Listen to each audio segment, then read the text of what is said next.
It is the morning of the 27th of November, 1791.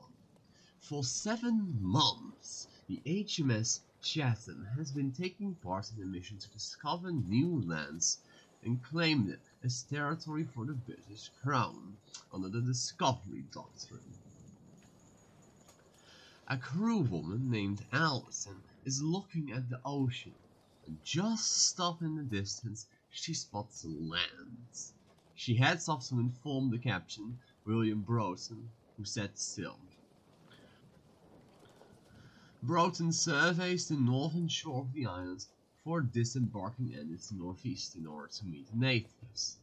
He later describes these events as follows. Fearful that for good an opportunity might not occur for acquiring some knowledge of the inhabitants, I worked off into the bay, which we had passed before the natives were discovered. The eastern point from our anchorage proved to be the termination of the island, to which I gave the name of Point Munnings. Accompanied by Mr. Johnson the master and one of the mates, we proceeded towards the shore in the Chatham.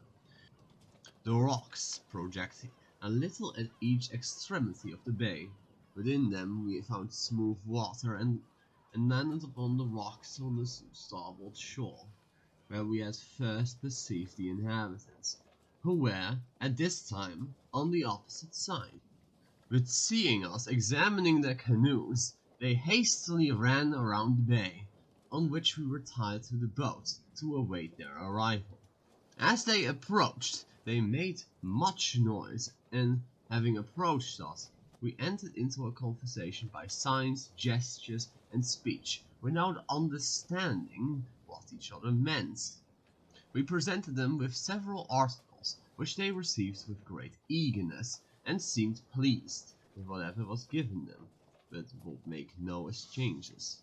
Yet, as we had reason to believe that they were very solicitous that we should land, Mr. Sheriff, leaving his arms in the boat, went on shore, but he seemed to excite the attention of 2 of them, or 3 of them only, who attended him towards the canoes on the beach, while the rest, amounting to 40 or thereabouts, remained on the rocks talking with us. And whenever the boat backed in to deliver them anything, they made no trouble of attempting to take anything within their reach, having repeatedly beckoned us to follow them round to where the habitation was supposed to be. As soon as Mr. Sheriff returned, we proceeded to comply with their wishes. They had been very curious in their examination of Mr. Sheriff's person, and seemed very delirious of keeping him, as they frequently pulled him towards the woods, where we imagined some of them resided. On meeting them on the other side, they seated themselves on the beach, and seemed very anxious to receive us on shore.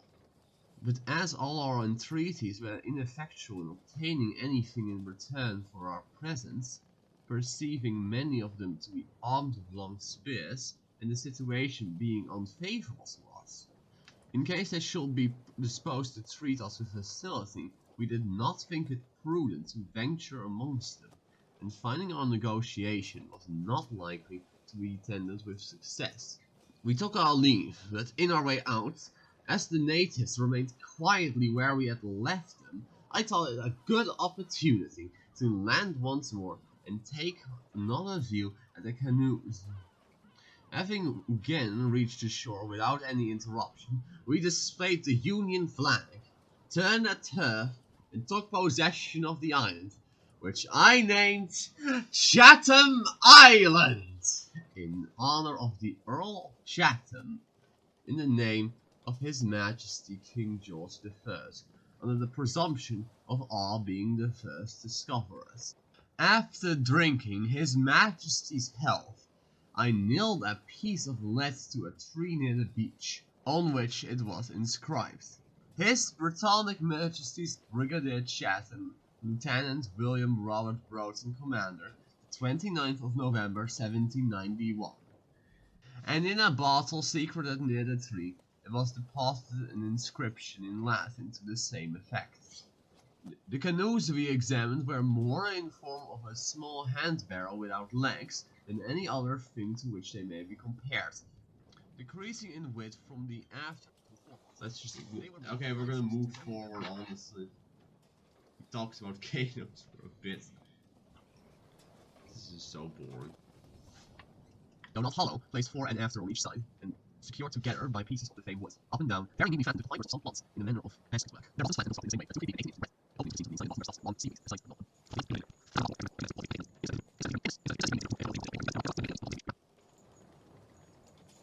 On our return, a few of the natives were seen approaching us, and as they appeared peacefully disposed, we joined the first party and saluted each other by meeting noses, according to New Zealand fashion. They were presented with some trinkets, but seemed to entertain not the least idea of barter or of obligation to make the least return, as we could not prevail upon them to which part anything excepting one spear of very rude workmanship. On making a bargain with him who had parted with the spear for his coat or covering of sea bear skin, he was so delighted with the reflection of his face in the looking glasses proposed in exchange, that he ran away with them. Previously to this, with a view to shew them the superior effect of our firearms, I gave them some birds which I had killed, and pointed out to them the cause of their death.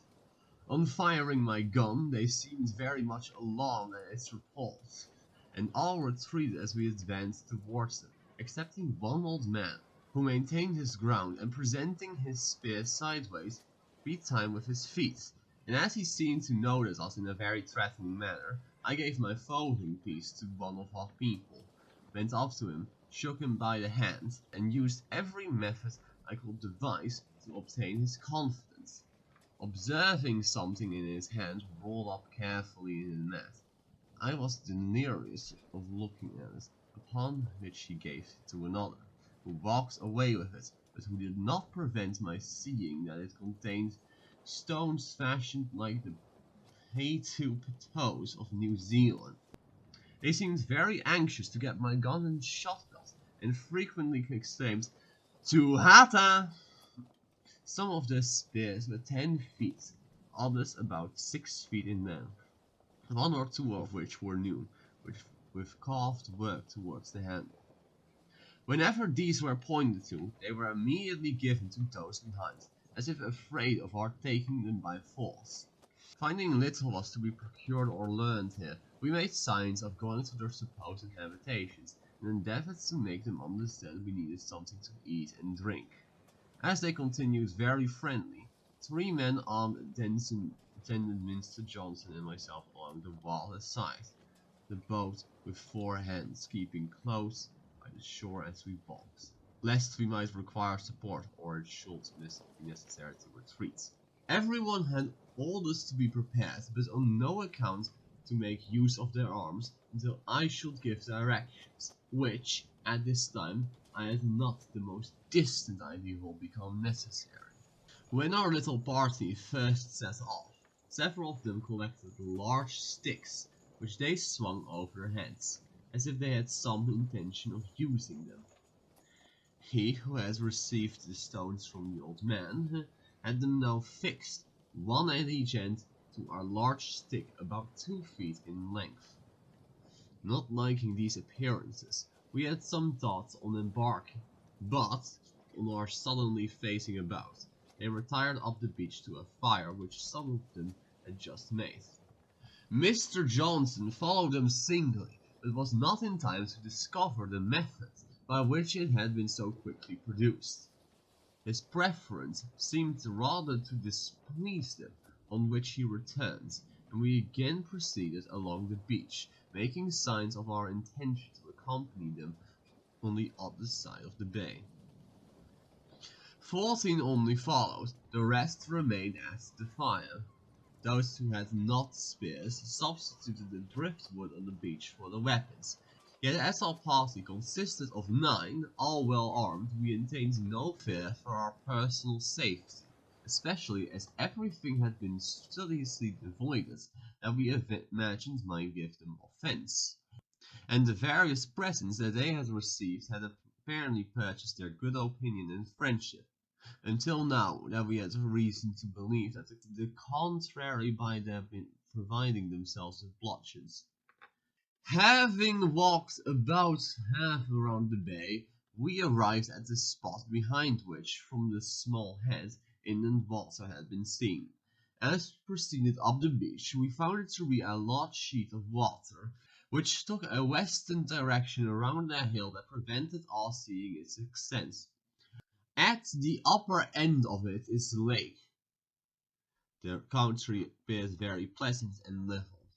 The water seemed of a reddish color and was brackish, which was most probably occasioned by the salt water oozing through the beach, which at this place is not more than 20 yards wide, albeit it having some communication with sea to its westward, which we did not perceive. We tried to explain to the natives who still attended us that the water was not fit to drink, and then returned to the seaside, when, aboard of the boat, they became very clamorous, talked extremely loud to each other, and divided as to nearly surround us. A young man then strutted towards me in a very menacing attitude. He distorted his person, turned up his eye, made hideous faces, and created a wonderful fierceness in his appearance by his gestures. On my pointing my double-barreled gun towards him, he desisted. Their hostile intentions were now too evident to be mistaken, and therefore, to avoid the necessity of resorting to extremities, the boat was immediately ordered in to take us on board. During this interval, although we were strictly on our guard, they began their attack, and before the boat could get in, to avoid being knocked down, I was reluctantly compelled to fire one barrel, which being loaded with small shot, I was in hopes might intimidate without materially wounding them, and that we should be suffered to embark without further molestation. Unfortunately, I was disappointed in this hope. Mr. Johnson received a blow upon his musket with such force from an unwieldy club that it fell to the ground, but before his opponent could pick it up, Mr. Johnson had time to recover his position, and he was obliged to fire on the blow being again attempted. A marine and seaman near him were, under familiar circumstances, forced into the water, but not before they had also, justified alone by self-preservation, fired their pieces without orders. The gentleman, having charge of the boat, seeing us much pressed by the natives and obliged to retreat, fired at this instant also, on which they fled. I ordered the firing instantly to cease, and was highly gratified to see them depart apparently unhurt. The happiness I enjoyed in this reflection was of short duration. One man was discovered to have fallen, and I am concerned to add, was found lifeless, a ball having broken his arm and passed through his heart. We immediately prepared the boat. But the turf was not permitting her come near enough. We were still under the necessity of walking to the place from whence we had originally intended to embark. As we retired, we perceived one of the natives return from the woods, whither all had retreated, and placing himself by the deceased, was distinctly heard in a fourth of dismal howl to utter his lamentations. As we approached our first landing place, we saw no sign of habitations to have been looking at us from the woods, whilst talking to the natives on our arrival. On tracing some of the footpaths, nothing was discovered but great numbers of air shells and recesses formed in the same manner with a single palisade as those seen on our first landing. We distributed among the canoes the remaining parts of our toys and trinkets to manifest our great intentions towards them, and as some little atonement also for the injury which, contrary to our inclinations, they had sustained in defending ourselves against their unprovoked, uninherited hostilities. In our way to the ship, we saw two natives running along the beach to the canoes, but on our arrival on board they were not discernible with our glasses. The men were of a middling size, some stoutly made, well-limbed and fleshy. Their hair, both of the head and beard, was black, and by some was worn long. The young men had it tied up in a knot on the crown of their heads, intermixed with black and white feathers. Some had their beards plucked out. Their complexion and the general color is dark brown, with plain features and in general bad teeth. The skins were destitute of any marks, and they had the appearance of being cleanly in their persons. Their dress was either a seal or bearskin tied with finet, inside outwards, around the necks, which fell below their hips, or mats neatly made, tied in the same manner, which covered their backs and shoulders. Some were naked, excepting a well-woven mat of fine texture, which, being fastened at each end by a string round their waists, made a sort of decent garment. We did not observe that their ears were bored, or that they wore any ornaments around their persons, excepting a few who had a sort of necklace made of mother of pearl shells. Several of them had their fishing lines made of the same sort of hemp, with the nets fastened around them, but we did not see any of the hooks. We noticed 2 or 3 old men, but they did not appear to have any power or authority over the others. They seemed a cheerful race, our conversation frequently exciting fountain bursts of laughter amongst them. On our first landing, their surprise and exclamations can hardly be imagined. They pointed to the sun and then to us, as if to ask whether we had come from thence. They not finding a single habitation, led us to consider this part of the island a temporary residence of the inhabitants, possibly for the purpose of procuring a supply of shell and other fish. The former, of different kinds, were here to be had in great abundance. Claws of crayfish were found in the canoes, and as birds about the shore were in great numbers, and flew about the natives as if never molested, it gave us reason to believe that the sea furnished the principal means of their subsistence. Black sea pines with red bills, black and white spotted curlews with yellow bills, large wood pigeons like those at Torquay Bay, a variety of ducks, final sand sharks, and sandpipers were very numerous around the shores. These few observations conclude a brief narrative of our visit and transactions at Chatham Islands, and I have to lament that the hostility of its inhabitants rendered the melancholy fate that attended one of them unavoidable, and prevented our researches extending further than the beach and the immediate entrance of the adjoining wood.